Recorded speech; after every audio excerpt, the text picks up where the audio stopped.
नमस्कार दोस्तों, आपके अपने YouTube चैनल पॉलिटी गुरुजी में मैं लोकेश डागर फिर से हाजिर हूँ भारतीय संविधान का एक नया टॉपिक लेकर।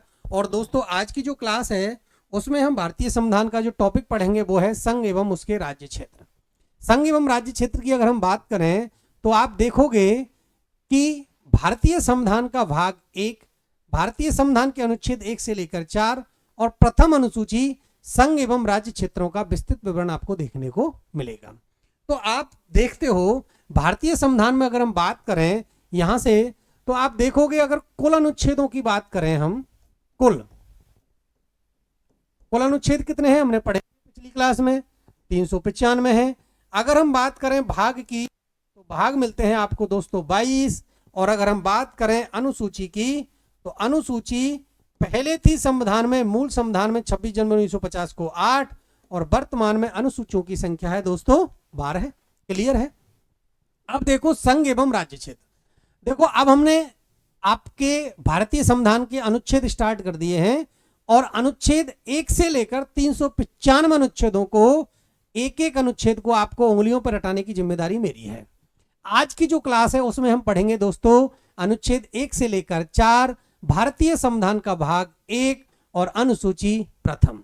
संघ एवं राज्य क्षेत्र की बात करें तो भारतीय संविधान के भाग 1 में संघ एवं राज्य क्षेत्र का विवरण मिलेगा। अनुच्छेदों की बात करें हम 1 से लेकर 4 और अनुसूची है प्रथम।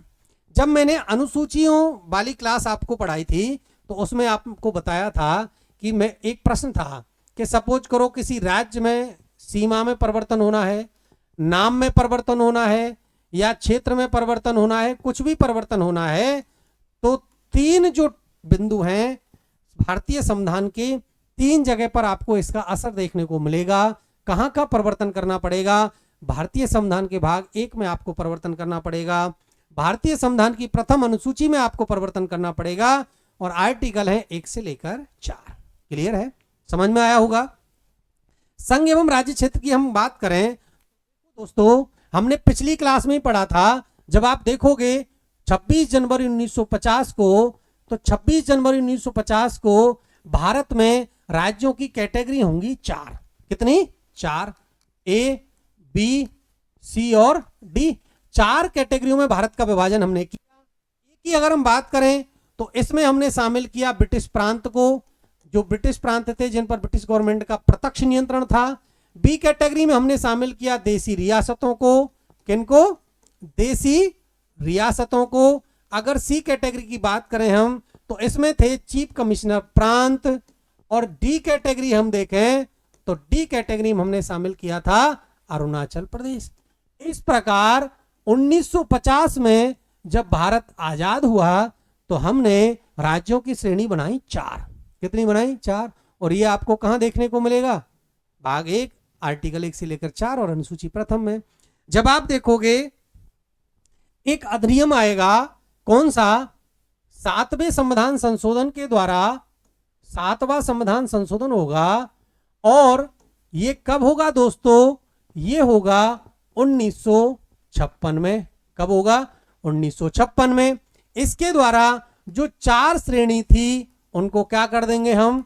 समाप्त कर देंगे और भारत में राज्यों की संख्या हो जाएगी 14 राज्य और 6 केंद्र शासित प्रदेश। ये बात हो रही है 1 नवंबर 1956 की। अगर हम बात करें वर्तमान की तो वर्तमान में आपने को देखने को मिलेंगे भारत में 28 राज्य और 8 केंद्र शासित प्रदेश। क्लियर है डेटा? ये हम पढ़ रहे हैं भारत का संघ एवं राज्य क्षेत्र। तो भारतीय संघ में कौन कौन से राज्य और यूटी शामिल होंगे ये हमने देखा। अब हम देखते हैं अनुच्छेद 1, क्योंकि हमने देखा कि संघ एवं राज्य क्षेत्रों का जो विवरण आपको देखने को मिलेगा भारतीय संविधान में वो मिलेगा अनुच्छेद 1 से लेकर 4 तक। अब हम चलते हैं अनुच्छेद 1 पर।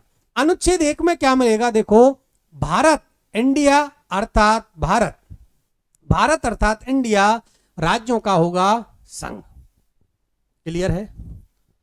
2 तो नाम मिलेंगे आपको भारत के। India that is Bharat is the union of states. यहां जो ये शब्द है ना यूनियन, ये भी आपको याद रखना है। क्योंकि हमने बात की संघ की। इसकी बात की दोस्तों, संघ की। संघ को थोड़ा हम समझें तो हमने जब संविधान के स्रोत पढ़े थे तो 1935 का भारत शासन अधिनियम पढ़ा। क्या पढ़ा? 1935 का भारत शासन अधिनियम। यहां पर मैंने दो डाउट आपको क्लियर करवाए थे कि यदि एग्जामिनर आपसे पूछे संघात्मक शासन व्यवस्था हमने कहां से ले ली, तो संघात्मक शासन व्यवस्था हमने ले ली दोस्तों 1935 के अधिनियम से। लेकिन एग्जामिनर बात करे संघात्मक शासन व्यवस्था के साथ सशक्त केंद्र की, किसकी दोस्तों? सशक्त केंद्र की।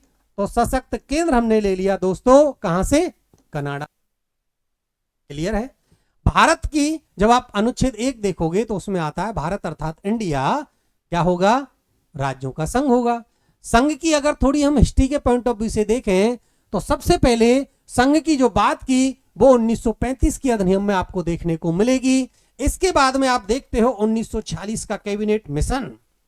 कैबिनेट मिशन में भी जब कैबिनेट मिशन भारत में आया जिसकी संस्तुतियों के आधार पर भारत में संविधान सभा बनी, इस कैबिनेट मिशन ने भी भारत में एक संघ की बात की।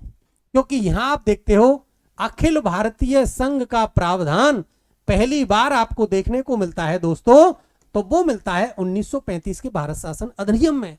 लेकिन देशी रियासतों के कारण, क्योंकि इस संघ में देशी रियासत शामिल नहीं होती हैं, तो अखिल भारतीय संघ का जो सपना था वो साकार नहीं होता है। इसके बाद में 1946 के कैबिनेट मिशन में भी कैबिनेट मिशन ने संघ की बात की। 1900 जब आप देखते हो संविधान सभा की तीसरी बैठक 13 दिसंबर 1946 को कब हुई? 13 दिसंबर 1946 को आपको पता है एक ऐतिहासिक उद्देश्य प्रस्ताव प्रस्तुत करेंगे पंडित नेहरू जी। और इस उद्देश्य प्रस्ताव में भी दोस्तों किसकी बात की? संघ की बात की। भारतीय संविधान का अनुच्छेद 1 भी भारत को एक संघ बनाता है। क्या बनाता है? संघ। अब संघ के लिए यहां पर एक शब्द आया दोस्तों, वो आया यूनियन। क्या आया? यूनियन।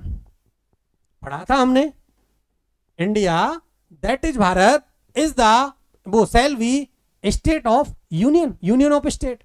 अब इस संघ को एक नाम और देते हैं फेडरल। क्या बोलते हैं दोस्तों? फेडरल माने भी संघ होता है और यूनियन माने भी संघ होता है। अब देखिए दोनों को बोलते क्या हैं? दोनों को हम संघ ही बोलते हैं, लेकिन इसमें अंतर क्या होगा? फेडरल की अगर बात करें हम तो फेडरल में आपको देखने को मिलेगा एक तो किसी ना किसी समझौते के आधार पर इसका गठन होगा संघ का, कोई समझौता होगा राज्यों के बीच में, उसको फेडरल बोलो। दूसरा होगा इसमें स्वेच्छा से राज्य स्वतंत्र हो सकते हैं। क्या हो सकते हैं दोस्तों? स्वतंत्र। यूनियन की बात करें तो कोई समझौते के द्वारा राज्यों का संघ नहीं बनेगा, समझौते के द्वारा नहीं बनेगा। दूसरा, राज्य कभी भी संघ को नहीं छोड़ सकते। ये दोनों डिफरेंस आपको याद रखने फेडरल और यूनियन में। अमेरिका की अगर हम बात करें तो अमेरिका में जैसे 13 राज्यों का विलय हुआ तो 13 राज्यों ने मिलकर एक यूएसए फेडरल बनाया। अब ये 13 राज्यों की स्वेच्छा के ऊपर डिपेंड करता है कि वो कभी भी उस यूएसए के फेडरल जो है उसको छोड़ सकते हैं। लेकिन भारत एक यूनियन है, संघ है। जब आप देखोगे भारतीय संविधान का अनुच्छेद 1 तो उसमें आपको मिलेगा भारत विनाशी राज्यों का अविनाशी संघ है, अर्थात राज्यों का विनाश संभव है। भारतीय जो संघ है अखिल भारतीय, उसका कभी भी विनाश नहीं होगा। आशा करता हूं फेडरल और यूनियन को लेकर जो आपका डाउट है वो क्लियर हुआ होगा। अब हम बात करते हैं भारतीय संविधान के अनुच्छेद 1 की। भारतीय संविधान का अनुच्छेद 1 जब हमने देखा दोस्तों तो उस अनुच्छेद 1 में हमको दो बातें क्लियर हुई। भारत अर्थात इंडिया, अर्थात इससे पता चलता देश का नाम कि हमारे जो देश का नाम है वो क्या होगा। तो देश का नाम भारत अर्थात इंडिया। अब जब संविधान सभा में इस नाम को लेकर बहस चल, संविधान निर्माता थे, उन संविधान निर्माता किसके पक्ष में थे? भारत के पक्ष में थे। कुछ भारत के पक्ष में थे, कुछ का सुझाव था कि भारत ने जितने भी प्रकार के ट्रीटी या समझौते किए हैं, एक अनुबंध किया है अन्य देशों के साथ, उसमें आपको नाम क्या देखने को मिलता है? इंडिया। और प्राचीन काल की बात करें तो प्राचीन काल से ही हमारे देश को नाम से जाना जाता है भारत। भारत का देश है भारत। क्लियर है। अब यहां पर संविधान निर्माता जो थे, संविधान सभा के सदस्यों में बहस हुई और बहस में जब कोई मत नहीं बना, मतभेद को देखते हुए हमने क्या किया, अनुच्छेद 1 में हमारे देश का नाम दोनों रख दिए। क्योंकि जब आप देखोगे संयुक्त राष्ट्र संघ में तो यूएन में भी हमारा नाम इंडिया है, लेकिन प्राचीन काल से हमारा नाम भारत है, हमारे देश का नाम। तो हमने क्या किया, संविधान निर्माताओं ने अनुच्छेद 1 में दोनों देशों को रख दिया, नाम को, मतलब देशों का नाम दोनों रख दिया, भारत भी रख दिया और इंडिया भी रख दिया। दूसरा, इससे पता चलता है दोस्तों राज्य का स्वरूप, कि हम जो शासन व्यवस्था अपना रहे हैं वो कैसी शासन व्यवस्था अपनाएंगे। तो हम जो शासन व्यवस्था अपनाएंगे वो हमारे यहाँ जो प्रणाली होगी वो होगी संघात्मक। कौन सी दोस्तों? संघात्मक। संघात्मक की बात हमने कर ली थी अभी। संघात्मक शासन व्यवस्था जब आप देखते हो तो संघात्मक शासन व्यवस्था में आपको देखने को मिलता है शक्तियों का विभाजन। क्या देखने को मिलेगा? शक्तियों का विभाजन। और अगर शक्तियों के विभाजन को लेकर आपसे कोई ये पूछ ले कि भाई अनुसूची कौन सी है, तो कौन सी है दोस्तों? 7वीं अनुसूची में शक्तियों का बंटवारा किया गया है। और शक्तियों का बंटवारा हुआ है किसके इसके बीच में? केंद्र और राज्य के बीच में। तो यहां पर आपको संघ की परिभाषा समझ में आ गई होगी कि जब केंद्र और राज्य के मध्य शक्तियों का बंटवारा होता है तो उस शक्तियों के बंटवारे वाली जो शासन व्यवस्था है वो क्या होती है दोस्तों? संघात्मक शासन व्यवस्था होती है। अर्थात जब केंद्र और राज्य के बीच शक्तियों का बंटवारा होगा तो निरंकुश नहीं हो पाएंगे, तानाशाह शासन नहीं हो पाएगा, क्योंकि शक्तियों का बंटवारा होता है। हालांकि हमने सशक्त केंद्र की प्रणाली को कनाडा से अपनाया है, तो हमारे यहाँ जो शक्तिशाली है वो क्या है? केंद्र है या राज्य? केंद्र है। क्लियर है। संघात्मक शासन व्यवस्था। अनुच्छेद 1 भारत का 2 बातें क्लियर करता है कि हमारे देश का नाम क्या होगा? भारत और इंडिया दोनों नाम होंगे। दूसरा, हमने शासन प्रणाली की बात कर ली इसमें कि भाई शासन प्रणाली कौन सी हो जाएगी? संघात्मक। क्लियर है आर्टिकल 1।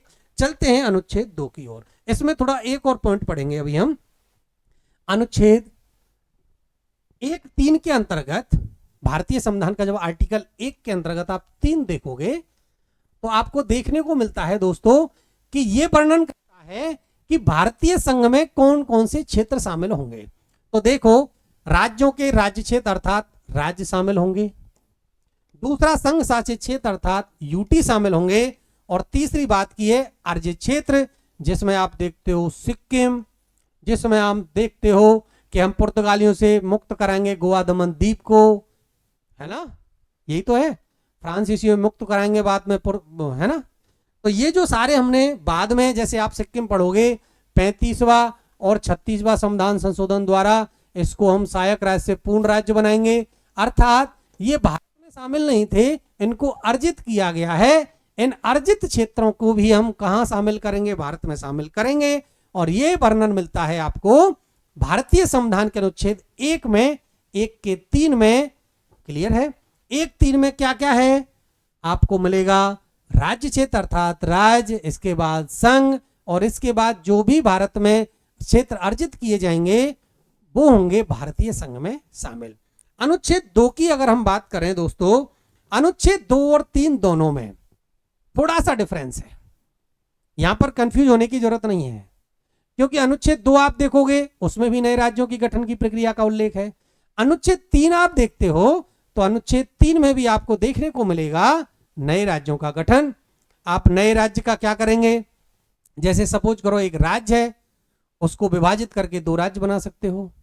एक राज्य की सीमा को घटा सकते हो, एक राज्य की सीमा को बढ़ा सकते हो, क्षेत्र में परिवर्तन कर सकते हो, नाम में परिवर्तन करते हो। ये सारा है आर्टिकल 3। आर्टिकल 2 की अगर हम बात करें, आर्टिकल 2 भी कहता है कि नए राज्यों का गठन होगा, लेकिन दोनों में जो डिफरेंस है वो है अनुच्छेद 2 लागू होता है बाहरी राज्यों पर और अनुच्छेद 3 लागू होगा भारत के अंदर स्थित राज्यों पर। अभी मैंने अनुच्छेद 1 में आपको बताया था कि भारत में राज्य शामिल होंगे, भारत में संघ यूटी शामिल होगा और अर्जित क्षेत्र भी शामिल होंगे। अब सपोज करो, आप कल्पना करो कि हमने कोई दूसरा देश, मतलब दूसरे देश से कोई क्षेत्र ले लिया, तो वो हो गया अर्जित क्षेत्र। जैसे मैं बात करूं, या कोई दूसरा क्षेत्र है वो हमारे भारत में मिलना चाह रहा है, तो वो होगा अनुच्छेद 2 के तहत हम नया राज्य बनाएंगे, जिसमें आप पढ़ते हो सिक्किम। कौन सा है? सिक्किम।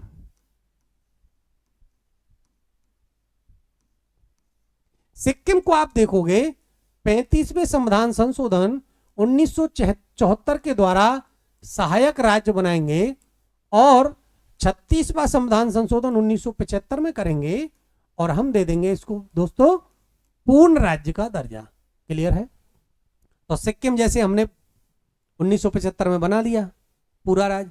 अब सिक्किम को अगर किसी प्रकार का हमको, जैसे सिक्किम पहले भारत में नहीं था, अब भारत में जो क्षेत्र नहीं है उसको अगर हमें शामिल करना है, तो अनुच्छेद 2 के तहत नए राज्य की गठन की प्रक्रिया अमल में लाई जाएगी। क्लियर है? अब अनुच्छेद 3 थोड़ा देखो साथ में। 3 की अगर हम बात करें, जैसे कोई राज्य है, हम एग्जाम्पल ले लें 2 जून 2014 के आंध्र प्रदेश को। 2 जून 2014 को आंध्र प्रदेश से हमने अलग किया तेलंगाना। तो भारत में पहले से ही स्थित किसी क्षेत्र के नाम में, सीमा में, क्षेत्र अधिकार में परिवर्तन करना है, तो कौन से अनुच्छेद के तहत प्रक्रिया अमल में लाई जाएगी? अनुच्छेद 3 लागू होगा। क्लियर है? अगर हम भारत से बाहर के किसी क्षेत्र की बात करें और नए राज्य का गठन करना है, कहने का मतलब यह है कि भारत से बाहर कोई ऐसा क्षेत्र है जो भारतीय संघ में शामिल होना चाहता है दोस्तों, तो वो अनुच्छेद 2 के तहत नए राज्य के गठन का मतलब हम क्या करेंगे? अनुच्छेद 2 के तहत प्रक्रिया लागू करेंगे। अनुच्छेद 2 में होगा क्या? नए राज्यों का प्रवेश या गठन है। भारतीय संघ में नए राज्यों और प्रवेशों की शक्ति किसके पास है? संसद। कौन? केवल संसद है जिसके पास नए राज्यों के गठन तथा उनके किसी प्रकार की स्थापना, प्रवेश, बदलाव को लेकर जो शक्ति मिलती है दोस्तों, तो संसद है। स्टार लगा लेना, ठीक है? मोस्ट है, ये खूब पूछा जाता है। क्लियर है? अनुच्छेद 3 हम देखें। अनुच्छेद 3 की अगर हम बात करें, तो अनुच्छेद 3 कहता है नए राज्यों का गठन होगा। क्या होगा? नए राज्यों का गठन हो सकता है, और नए राज्यों का गठन वर्तमान जो राज्य हैं उनके नाम, क्षेत्र तथा सीमा में परिवर्तन। क्लियर है? यह है अनुच्छेद 3। लेकिन अनुच्छेद 3 जो लागू होगा वो होगा भारत में स्थित क्षेत्र के लिए। अनुच्छेद 2 और 3 में अंतर समझे। भारत में स्थित क्षेत्र में कोई नए राज्य का गठन करना है, कोई वर्तमान राज्य है उसकी सीमा में, क्षेत्र में, नाम में परिवर्तन करना है, तो अनुच्छेद 3 लागू होगा। एग्जाम्पल के तौर पर अगर आप देखें, तो जैसे 2014 में या 2000 में वो मध्य प्रदेश से छत्तीसगढ़ बना, तो कहने का मतलब वो पहले से भारत में ही था। अब भारत में स्थित किसी भी क्षेत्र में आप परिवर्तन कर रहे हो, नाम बदल रहे हो, सीमा में बदलाव कर रहे हो, तो अनुच्छेद 3 लागू होगा। 2014 में जैसे हम बात करें आंध्र प्रदेश, और आंध्र प्रदेश से अलग हुआ दोस्तों एक तेलंगाना राज्य बना दिया, तो ये जो प्रक्रिया है ना, ये प्रक्रिया है अनुच्छेद 3 के तहत। ये दोनों में अंतर है 2 और 3 में। संसद करेगी, कानून बनाकर करेगी, किसी भी राज्य को विघटित करके नए राज्य का गठन कर सकती है, किसी भी राज्य के नाम में, सीमा में तथा क्षेत्र में परिवर्तन कर सकती है। क्लियर है? आर्टिकल 2 और आर्टिकल 3 दोनों में जो डिफरेंस है, देखो 2 के तहत भी नए राज्य का गठन होगा, लेकिन वो होगा भारत से बाहर। भारत से, भारतीय संघ से बाहर कोई क्षेत्र है जो भारतीय संघ में जिसको हम शामिल कर रहे हैं, नया राज्य बना रहे हैं, तो अनुच्छेद 2 के तहत गठन होगा। और अगर भारत में स्थित कोई क्षेत्र है जिसके हम किसी में नाम में बदलाव कर रहे हैं, क्षेत्र में बदलाव कर रहे हैं, सीमा में बदलाव कर रहे हैं, तो वो होगा अनुच्छेद 3 के तहत। अनुच्छेद 1 से लेकर 3 हम पढ़ चुके हैं। अनुच्छेद 1 में भारत को राज्यों का संघ बनाया है। भारत और इंडिया 2 नाम भारत के आए हैं, हमारे देश के नाम 2 हैं जो अनुच्छेद 1 बताएगा। 2 में नए राज्य का गठन होगा, लेकिन बाहरी जो राज्य हैं उन पर लागू होगा, बाहरी क्षेत्र पर। और अगर 3 की बात करें हम, तो 3 होगा दोस्तों जो भारतीय संघ में वर्तमान में शामिल कोई क्षेत्र है उसमें कोई बदलाव करना है, भारत के भीतर कोई बदलाव करना है, तो अनुच्छेद 3 होगा। अनुच्छेद 4,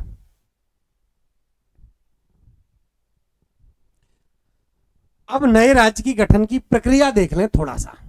भाई जैसे सपोज करो हमने अनुच्छेद 3 के तहत कोई नया राज्य बनाना है। अब नया राज्य जैसे ही बनेगा तो देखो सबसे पहले आपको पता होगा कि नए राज्य की गठन की जो प्रक्रिया होगी उसमें सबसे पहले राष्ट्रपति जो है वो प्रस्ताव भेजेंगे संबंधित राज्य या राज्यों के पास। राज्य और राज्यों के विधानमंडलों में उसको पेश किया जाएगा।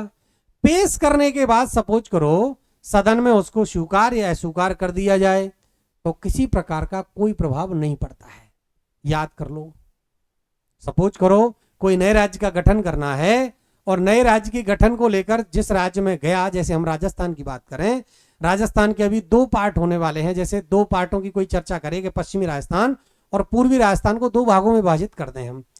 प्रस्ताव राष्ट्रपति जी भेजेंगे हमारे विधानमंडल में। विधानसभा में जब सपोज करो वो प्रस्ताव अस्वीकार हो जाता है तब भी नए राज्य की गठन की प्रक्रिया पर कोई प्रभाव नहीं पड़ता है। अब देखो इसमें होता क्या है, ये जो प्रस्ताव है ना सदन भारतीय संसद के दोनों सदनों में से, राज्यसभा या लोकसभा में से किसी भी सदन में पेश किया जा सकता है। जैसे आप पढ़ते हो कि धन विधेयक पहले केवल लोकसभा में पास होगा, लेकिन नए राज्य के गठन का जो प्रस्ताव है वो किसी भी सदन में लाया जा सकता है। साधारण बहुमत से होगा। राष्ट्रपति इसको पुनर्विचार के लिए नहीं लौटा सकता है क्योंकि राष्ट्रपति की इस पर पूर्व अनुमति होती है। यह है नए राज्य की गठन की प्रक्रिया। अब सपोज करो संबंधित राज्य जिसमें से विघटन होना है वो राज्य उस प्रस्ताव को स्वीकार करे या अस्वीकार करे। सपोज करो उसने अस्वीकार कर दिया तब भी नए राज्य का विघटन हो सकता है। स्वीकार और अस्वीकार से कोई प्रभाव नहीं पड़ता है। क्लियर है? पढ़ते हैं डिटेल में। सबसे पहले क्या होगा, सबसे पहले नए राज्य का गठन का प्रस्ताव संबंधित राज्य या राज्यों को कौन भेजेगा दोस्तों? राष्ट्रपति। राष्ट्रपति जब भेजेगा प्रस्ताव को तो राज्य उसको विधानमंडलों में पेश करेंगे। राज्यों के विधानमंडलों की सहमति या असहमति से प्रस्ताव पर कोई प्रभाव नहीं पड़ेगा। क्लियर है? अगर सपोज करो उसको कोई राज्य अस्वीकार भी कर दे, असहमति दे दे, तब भी नए राज्य के गठन की प्रक्रिया पर कोई प्रभाव नहीं पड़ता है। नए राज्य के गठन का प्रस्ताव संसद के किसी भी सदन में पेश किया जा सकता है। जरूरी नहीं कि उसको पहले राज्यसभा में लाओ या लोकसभा में लाओ, दोनों सदनों में से किसी में भी पेश किया जा सकता है। क्लियर है? फिर आप पढ़ोगे संसद के दोनों सदनों में साधारण बहुमत। जब आप पढ़ते हो संविधान संशोधन, क्या पढ़ते हो दोस्तों? संविधान संशोधन। संविधान संशोधन। अब संविधान संशोधन की जब आपने देखा, मैंने स्रोत पढ़ाए थे तो उसमें आपने देखा होगा कि ये हमने जो प्रक्रिया है ना, ये हमने कहां से ले ली? दक्षिणी अफ्रीका से ली संविधान संशोधन की प्रक्रिया। अगर अब बात करें भारतीय संविधान में अनुच्छेद कौन सा है, तो अनुच्छेद है दोस्तों 368। साथ साथ में देखो ऐसा है, जैसे मैं आपको भारतीय संविधान का संघ एवं राज्य क्षेत्र पढ़ा रहा हूं, लेकिन जहां जहां जो बिंदु मुझे उचित लगेगा मैं साथ में उसको भी आपको क्लियर कराता चलूंगा। ठीक है? अब आप देखोगे संविधान संशोधन आया तो संविधान संशोधन की प्रक्रिया हमने दोस्तों कहां से ले ली? दक्षिणी अफ्रीका से। आर्टिकल आपको याद रखना है 368। और भारतीय संविधान में संशोधन की प्रक्रिया जो है वो 3 प्रकार से भारत के संविधान में संशोधन हो सकता है। क्लियर है? भारतीय संविधान में जो संशोधन होगा दोस्तों वो 3 प्रकार से होगा, जिसमें हम पहला पढ़ेंगे साधारण बहुमत। कौन सा है? साधारण बहुमत। साधारण बहुमत से संविधान में संशोधन होगा। दूसरा हम पढ़ेंगे विशिष्ट बहुमत, जिसको आप 2/3 बहुमत भी बोलते हो। और तीसरा आप पढ़ोगे कौन सा है? वो है विशिष्ट बहुमत। और विशिष्ट बहुमत के साथ साथ विशिष्ट बहुमत प्लस आधे से अधिक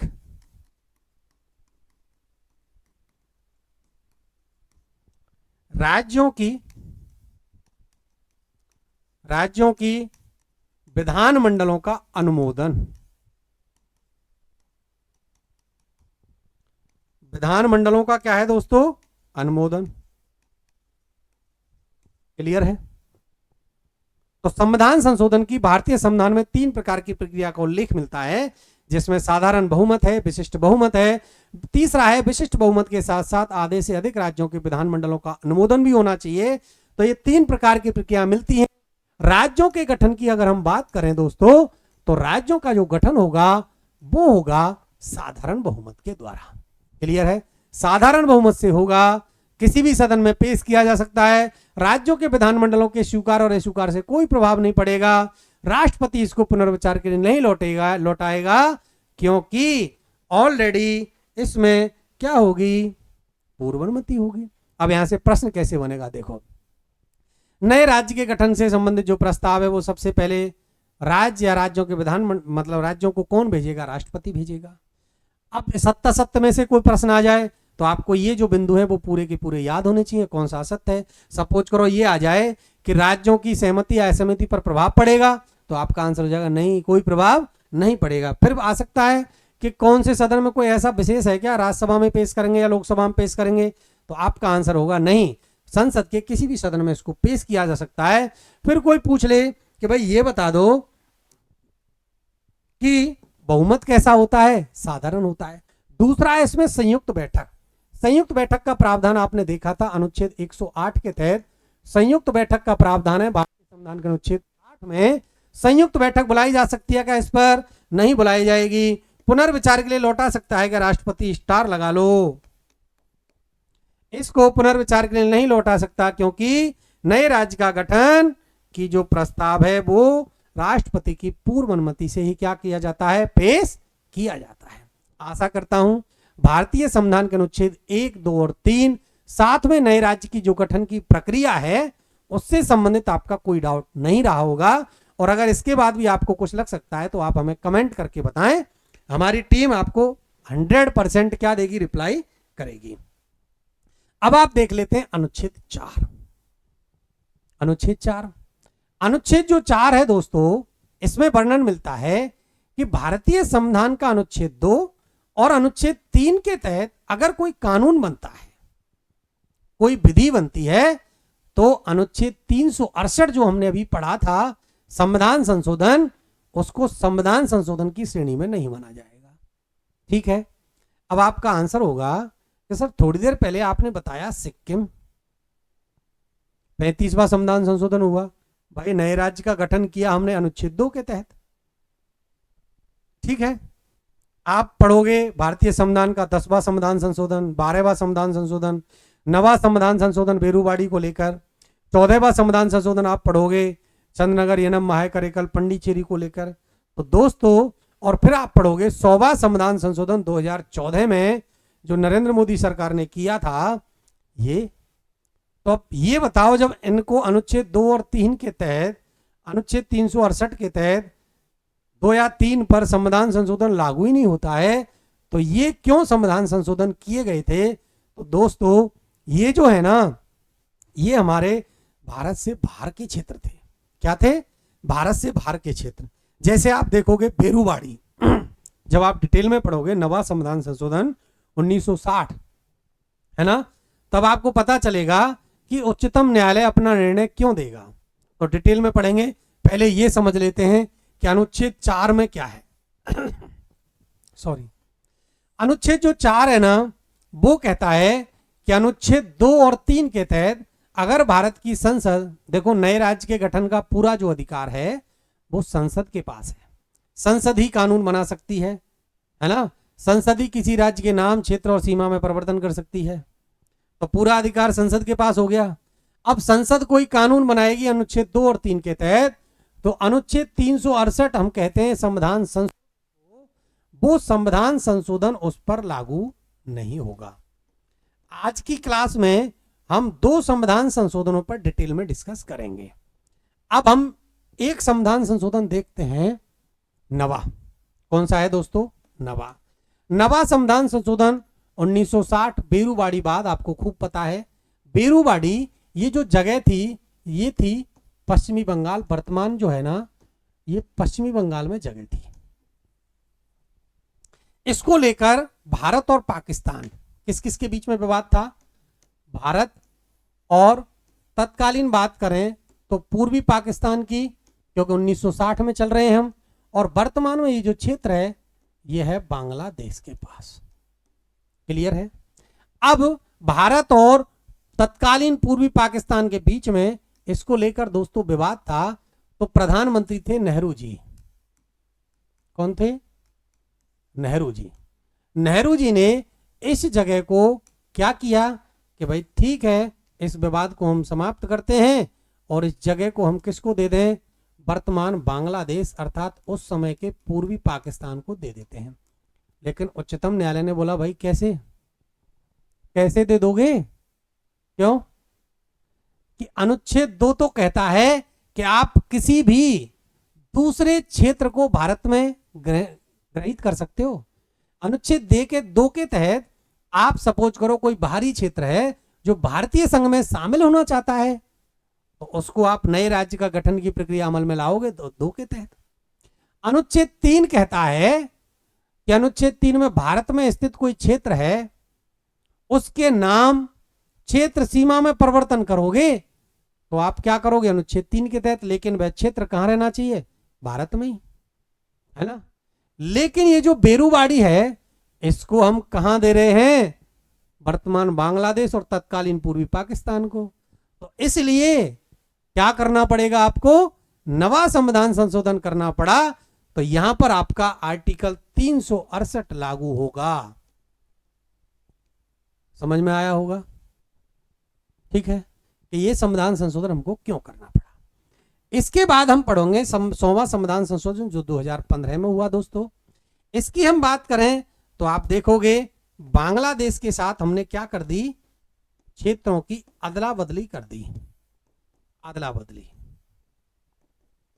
तो चूंकि अब आपको समझ में आया होगा, दोनों आर्टिकल 2 और 3 पर अनुच्छेद 368 के तहत प्रक्रिया लागू नहीं होगी। कब, सपोज करो कोई क्षेत्र भारत में आ रहा है और नया राज्य का गठन करना है। 2, अगर भारत में पहले से स्थित कोई क्षेत्र है, उसमें हम कोई क्षेत्र में सीमा में कोई क्षेत्र घटा रहे हैं, बढ़ा रहे हैं, लेकिन वह भारत के अंदर ही रहना चाहिए, तो 3। लेकिन जब 2 और 3 के अलावा कोई प्रक्रिया अमल में लाई जाएगी नए राज्य को लेकर या क्षेत्र को लेकर, तो उस पर संविधान संशोधन लागू होगा। तब हमने 100वां संविधान संशोधन किया 2015 में। यहां हमने क्या किया, 111 एनक्लेव थे, इनको तो हमने दे दिया बांग्लादेश को, और 51 एनक्लेव उससे ले लिए हमने, है ना, भारत ने ले लिए, और इस प्रकार क्षेत्रों की अदला बदली कर दी हमने। इसलिए 100वां संविधान संशोधन 2015 में करना पड़ा। दोस्तों आज की क्लास में संघ एवं राज्य क्षेत्रों को लेकर मैंने आपको भारतीय संविधान का भाग 1 प्रथम अनुसूची और अनुच्छेद 1 से लेकर 4 तक बहुत अच्छे तरीके से समझाने का प्रयास किया है। आपके द्वारा हमारे लिए जो प्यार दिया जा रहा है, आपसे पुनः अनुरोध है कि आप ज़्यादा से ज़्यादा संख्या में छात्रों को हमारी जो वीडियो प्रतिदिन यूट्यूब पर आ रही हैं उनको शेयर करें, लाइक करें, कमेंट करें। आप जब हमें इस प्रकार एक तरह से उत्साहित करेंगे तो हमें मनोबल प्रदान होगा। आपको बहुत बहुत धन्यवाद।